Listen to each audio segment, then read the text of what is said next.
नमस्कार, स्वागत आप सभी का ग्लोबल अड्डा आप देख रहे हैं और मैं हूं आपके साथ पुनीत मिश्रा। तो ईरान से जुड़ी हुई बड़ी खबर हम लेकर हाजिर हैं। मेरे साथ मेरे सहयोगी आनंद प्रजापति भी मौजूद हैं। दरअसल बहुत सारी खबरें निकलकर सामने आई हैं और इसमें पेंटागन ने क्या वार्निंग दे दी है ट्रंप को, ये भी बताएंगे और साथ ही हम आपको बताने वाले हैं कि इसराइल को क्या चिंता सता रही है और इसराइल ईरान की ताकत के बारे में आगाह कर रहा है। अमेरिका को क्या आगाह कर रहा है और क्या ताकत है।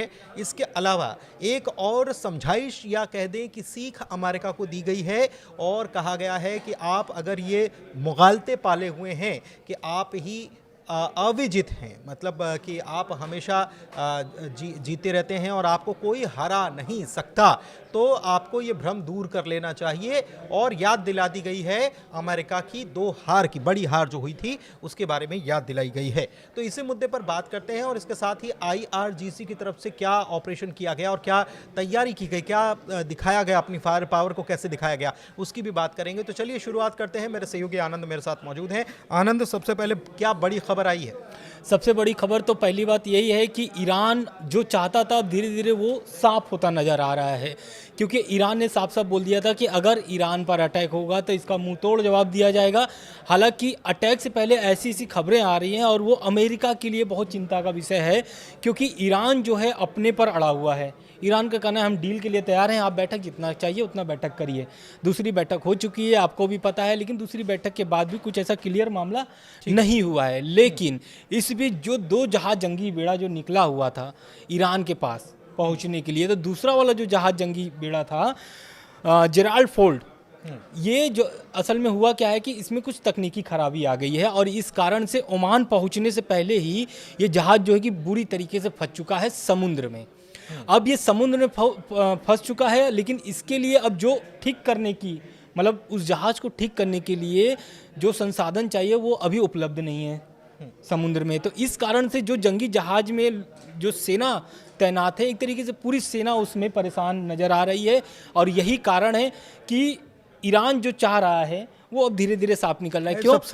सबसे बड़ी बात ये हाँ कि आनंद, सबसे बड़ी बात यह है कि थोड़ी हंसी भी आएगी आपको सुनकर, उसका टॉयलेट जाम हो गया। हाँ बिल्कुल बिल्कुल, टॉयलेट जाम हो गया। और आनंद, अगर हम गलत नहीं हैं तो हम एक बार इसको लेकर चर्चा भी कर रहे थे कि कौन से जंगी जहाज को भेजा जा सकता है। हैरानी की बात यह है कि ये दुनिया का सबसे बड़ा जंगी जहाज है अमेरिका का और सबसे ताकतवर इसे बताया जाता है। लेकिन तब आनंद, जेराल्ड आर फोर्ड की जब बात हो रही थी तो ये खबर भी आई थी कि इसमें पहले से कुछ तकनीकी परेशानी थी और इसीलिए हम ये आकलन कर रहे थे कि ये नहीं जा सकता, लेकिन फिर भी इसे जबरदस्ती भेजा गया है, ये हम मान सकते हैं। और इसमें जो तकनीकी खामी है वो निकलकर सामने आ गई। बिल्कुल, तकनीकी खराबी सामने भी आई है और इसमें हम आपको बता दें कि ये जो जहाज है 11 महीने से समुद्र में तैनात है, क्योंकि इसके पहले आपको भी पता है कि वेनेजुएला वाला क्या कांड हुआ था, तो इसमें इसकी भी भूमिका रही है।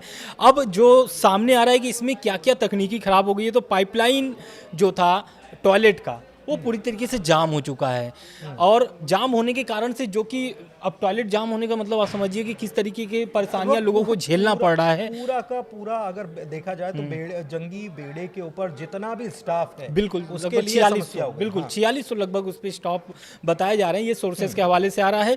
लेकिन अब जो है कि उस जहाज का जो एक तरीके से कार्यशैली है वो पूरी तरीके से ठप हो चुकी है, यानी आगे बढ़ने की जो जिस तरीके से लोग कह रहे थे कि 2 हफ्ते में पहुंच जाएगा, 4 हफ्ते में पहुंच जाएगा ईरान के पास, तो अब वो संभावनाएं जो है कि वो बहुत कम नजर आ रही है। 45 मिनट वो जो लोग सवार हैं उनको 45 मिनट कतार के लिए इंतजार करना पड़ रहा है। बिल्कुल, लाइन में लगे हुए हैं कि 45 मिनट 1 घंटे तक उनको टॉयलेट यूज करने के लिए नहीं मिल रहा है, और इसीलिए क्योंकि टॉयलेट ही जाम हो गया है। और ये बिल्कुल आप ये भी देखिए कि दुनिया की सबसे शक्तिशाली सेना या फिर सबसे शक्तिशाली जो जहाज जंगी बेड़ा, उसमें इस तरीके की परेशानियां सहनी पड़ रही है और इसमें ईरान फायदा उठा सकता है। कैसे फायदा उठा सकता है? क्योंकि आपको भी पता है कि लगातार जैसे USS अब्राहम लिंकन पहुंचा, उसको फिर ओमान की खाड़ी में तैनात कर दिया गया। अब जो है कि दूसरी जो जहाज बढ़ रही थी, यानी कि सबसे बड़ी जहाज, सबसे ताकतवर जहाज, अब उसमें तकनीकी खराबी आने की वजह से ईरान को बहुत सारी मोहलत मिल चुके हैं। ईरान जो तैयारी कर रही थी युद्ध के लिए, अब वो जो तैयारी है उसमें और अच्छे से तैयारी कर सकती है। हालांकि अटैक की जो बात हो रही है, अब ईरान अमेरिका के सहयोगी ही कुछ लोग हैं जो वो बोल रहे हैं कि अटैक करने से क्या क्या नुकसान होंगी, वो आगे हम अभी आपको बताएंगे। बिल्कुल। एक चीज़ और है कि इस बीच ईरान ने एक वार्निंग अमेरिका के लिए जारी कर दी है, या समझाइश या सीख जो भी कह लें, और माफ़ कीजिएगा, ईरान ने नहीं, इसराइल ने जारी किया है, और ये ईरान की ताकत बता रहा है। और क्या बता रहा है कि क्या कर सकता है ईरान, इसको भी समझते हैं कि इसराइल ने ईरान को लेकर अमेरिका को क्या बताया। देखिए, पहले तो खबर आपको भी पता है कि लगातार खबरें आ रही थी कि ईरान जो है कि दोनों जंगी जहाज़ों को डुबा सकता है, लेकिन ये बात ईरान की तरफ से हो रही थी। लेकिन अब ईरान का जो कट्टर दुश्मन है इजराइल, अब वो भी यही बात कहने लगा है। क्यों कहने लगा है वो पूरी तरीके से विस्तार में बताया है। इजराइल का कहना है कि ईरान जो है 40,000 पाउंड के पानी के भीतर विस्फोट कर सकता है, यानी अगर ये विस्फोट हुआ तो दोनों जहाज़ जो है कि डूब जाएंगे। डूबने के बाद जो हालत होगी आपको भी पता है, क्योंकि आपको भी पता है कि मिडिल ईस्ट में ईरान पानी में एक प्रकार से छोटा सा परमाणु धमाका करने से पूरी दोनों जहाज जो है कि एक तरीके से डूब जाएगी जहाज में। उसमें जितने लोग सवार हैं वो भी एक तरीके से भारी नुकसान हो सकता है। साफ ये कहने अगर कहूँ तो अमेरिका को भारी नुकसान हो सकता है, और ये बात इजराइल बता रहा है। जो इजराइल चाहता है कि अटैक करे, अमेरिका अटैक करे, इजराइल अटैक करे। बिल्कुल। खबर आ रही है कि एक डील भी हुई है ईरान की चीन के साथ। बिल्कुल डील हुई है, और ये बहुत बड़ी डील है, क्योंकि ये जो डील हुई है एक तरीके से एंटी शिप मिसाइल की डील हुई है। और ये एंटी शिप मिसाइल आपको भी पता है कि किस तरीके से इस्तेमाल किया जाता है, क्योंकि चीन जो है ये जो मिसाइल एक तरीके से जो ईरान के साथ डील की है, इस मतलब ऐसे समय पे की है जिस समय तनाव जो है कि अमेरिका और ईरान की बहुत चरम पर पहुंच गया है। और सबसे बड़ी बात यह है कि ये जो डील की बात कही जा रही है, मतलब इसमें डील ही नहीं हुई है, सप्लाई भी बहुत जल्दी शुरू हो जाने वाली है, ऐसी बातें कही जा रही हैं। एक चीज़ और है, एंटी शिप मिसाइल मतलब क्या, कि शिप के ऊपर अगर कोई हमला होता है तो वो मिसाइलें जो हैं उस हमले को नाकाम कर देंगी। एक बड़ी बात है, और ये बहुत बड़ी बात ईरान एक प्रकार से कहता नजर आ रहा है। हालांकि सूत्रों के हवाले से खबर आ रही है, लेकिन ईरान क्या कह रहा है? ईरान ये कह रहा है कि 48 घंटे तो भूल जाओ, 24 घंटे, महज 24 घंटे में हम न्यूक्लियर बॉम्ब जो है उसको बनाने की ताकत रखते हैं। जी हाँ, ये बड़ी बात कह दी है। तो मतलब यानी आईएईए की बात सच हो जाएगी, क्योंकि आईएईए का तो दावा है। ईरान अभी तक इस बात से इनकार कर रहा था कि हमको परमाणु बम नहीं बनाना है, लेकिन एक प्रकार का प्रेशर जो डेवलप हो रहा है कि ईरान के ऊपर अगर एक अटैक भी होता है तो उसके बाद तुरंत परीक्षण करने की स्थिति में ईरान आ जाएगा, ऐसा कहा जा रहा है। इसके साथ एक और खबर सामने आ रही है कि ईरान के जो कमांडर इन चीफ हैं हातमी, उनका एक बहुत बड़ा बयान आया है। एक तरीके से अमेरिका को चेतावनी दी है और अमेरिका की हार को याद दिलाया है। उन्होंने कहा है कि ये जो आप जीत की झूठी मिसाइलें, मतलब एक तरीके से आप दावा कर रहे हैं कि ईरान पर हम जीत हासिल कर लेंगे, तो आप बहुत गलत फहमी में हैं, क्योंकि वियतनाम और अफगानिस्तान को आपको याद करना होगा। वही अफगानिस्तान है जहाँ पे आप तालिबान को भगा करके वहाँ पर आप एक तरीके से किस तरीके से विवाद वहाँ पर बढ़ा था, तनाव बढ़ा था, लेकिन आज के डेट में अफगानिस्तान वहाँ पर सत्ता संभाला हुआ है। तो ये अफगानिस्तान में तालिबान समान बिल्कुल। और इसी को लेकर अभी हाल ही में ट्रंप जो है वो बड़े नाराज हो गए, और इसके पहले की बाइडेन प्रशासन जो है उसके ऊपर भी उन्होंने नाराजगी जाहिर की और कहा कि जिस तरीके का काम किया हमारे साजो सामान जो हैं वहीं रह गए। तो ये तमाम बातें हो रही हैं, लेकिन इस बीच एक बड़ी सीख दी जा रही है पेंटागन की तरफ से ईरान के मामले को लेकर। और किसको सीख दी जा रही है? अमेरिका को।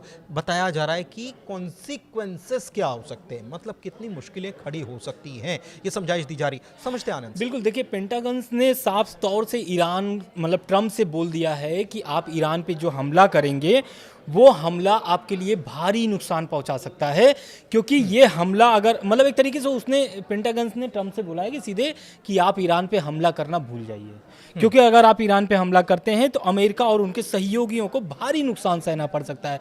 भारी नुकसान इसलिए सहना पड़ सकता है क्योंकि मिडिल ईस्ट में तैनात है लगभग 30 से 40 हज़ार अमेरिकी सैनिक।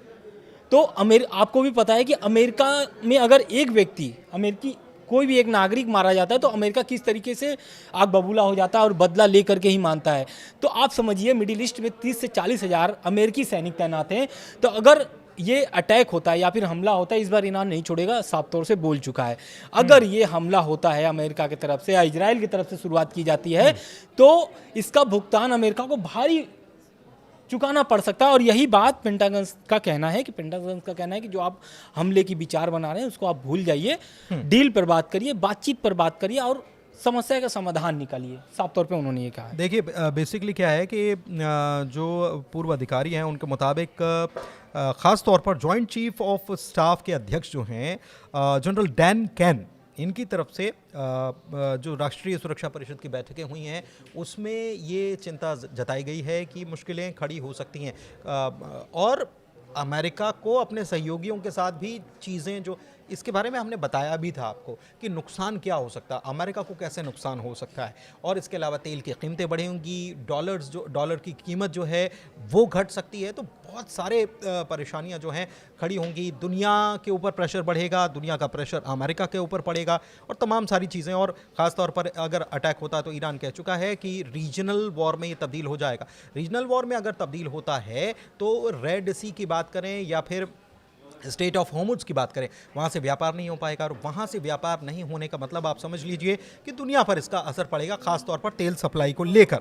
एक चीज़ और है, एक खबर ये है और ये खबर इसी बात को लेकर, ये जो हम आपको बता रहे हैं इसी बात को लेकर सामने आई है कि इसी मामले को लेकर अमेरिका में दो फाड़ हो गया है। बिल्कुल, अमेरिका में दो फाड़ इसलिए हो गई है क्योंकि सेना जो है और ट्रम्प की जो प्रशासन है दोनों में तनातनी चल रही है। ऐसी सोर्सेज की तरफ से खबर आ रही है। क्यों? क्योंकि जैसा मैंने आपको बताया कि 30 से 40 हज़ार सैनिक तैनात हैं और आपको मैंने स्टार्टिंग में भी बताया कि जंगी बेड़ा जो पहुंचा हुआ है, ओमान भी अभी नहीं पहुंच पाया, बीच समुद्र में फंसा हुआ है तकनीकी खराबी की वजह से।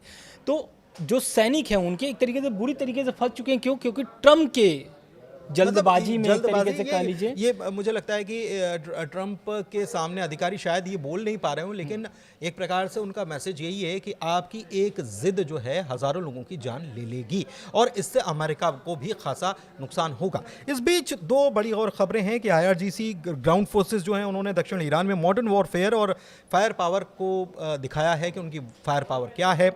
बड़ा सैन्य अभ्यास किया गया, टेक्निक्स दिखाई गई, हमारे पास क्या क्या फैसिलिटीज़ हैं ये बताई गई और अभ्यास का मुख्य उद्देश्य जो है वो है तटीय सुरक्षा को मजबूत करना।